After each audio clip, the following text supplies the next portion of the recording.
Canadian victory gardens over Trafalgar Square, and Canadian firemen to help fight the incendiaries.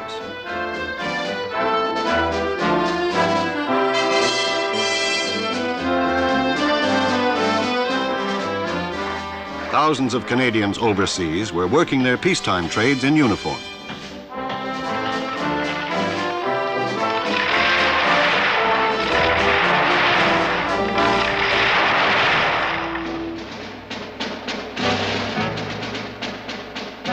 Laying lines, felling timber, digging coal, building bridges. The work was all very necessary and all very dull.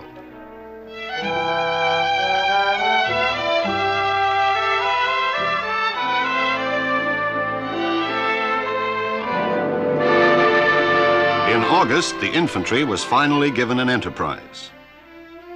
High in the Arctic, the Norwegian archipelago of Spitsbergen. It was a threat to the Russian convoy route and a source of coal and weather information to the enemy.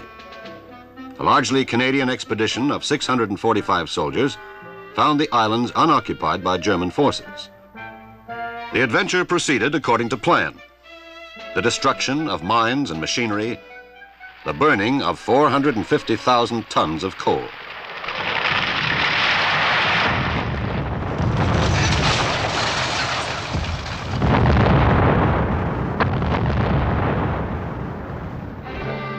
"2,000 Russian miners and 800 Norwegian residents were evacuated on the Empress of Canada.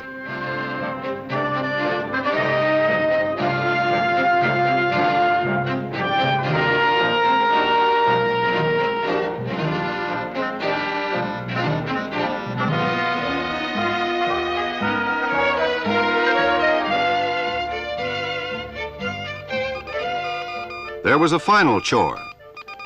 During the 10 sunny days, the Canadians had been submitting false weather bulletins to the unsuspecting enemy. It was, they invariably reported, a period of heavy and unremitting fog, weather unfit for German ships or planes. On their last evening under the Arctic sun, the Canadians religiously filed their final discouraging report and then closed the station.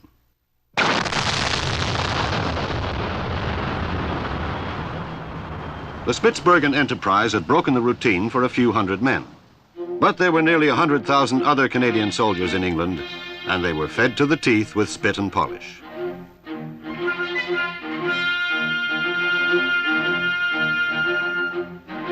"20 months in England. The Aussies and New Zealanders were out in North Africa, whacking away in their fancy hats. But we had plenty to worry about back here. Like getting bored to death. Anyway, they said we could march better than anybody else in the bloody British Empire.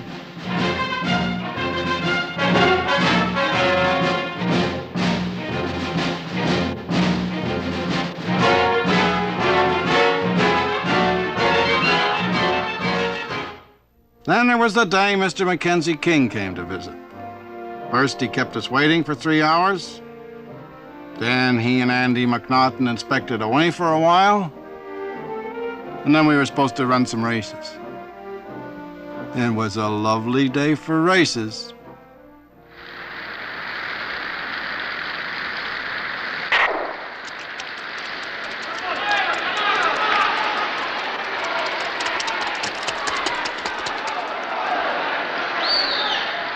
When Willie King got up to make a speech, he got an earful.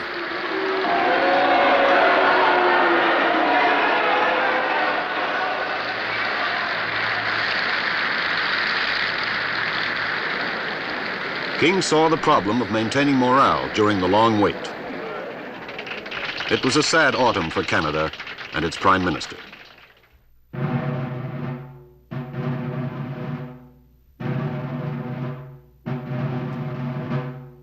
King's trusted lieutenant, the courageous French-Canadian statesman Ernest Lapointe, was dead.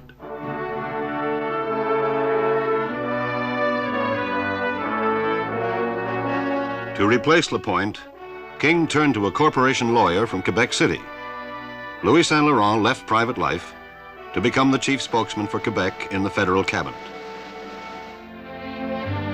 The war now touched every life, and there was hardly a lady in the land who wasn't giving of her time and skill to the comfort of the fighting man.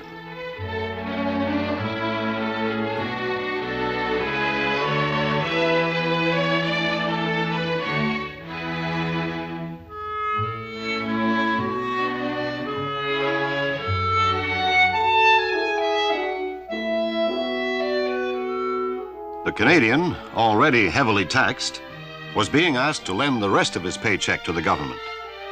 In 9 victory loan campaigns, the people responded with nearly $12 billion. The Dion Quints helped ease the pain, and so did a guest from the States. Thank you. This is Bob Camp, Borden Hope.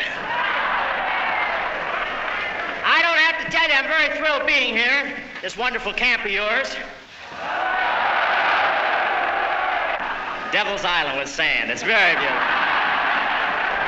No, I really mean it. No, I'm just kidding when I say that I think it's a beautiful little spot compared to some of the places we've been, and we've been to a few camps in our day. Yes, sir, I've played so many camps I can't drink that regular coffee anymore.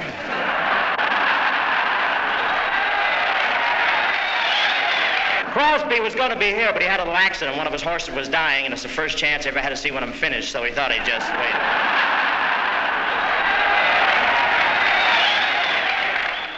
No one could know, but the year 1941 was to have a terrible conclusion. On October 27th, there set sail from Vancouver the SS Awatia. She carried 2,000 Canadian soldiers, and she was bound for Hong Kong. 500 of these fighting men would not come home again.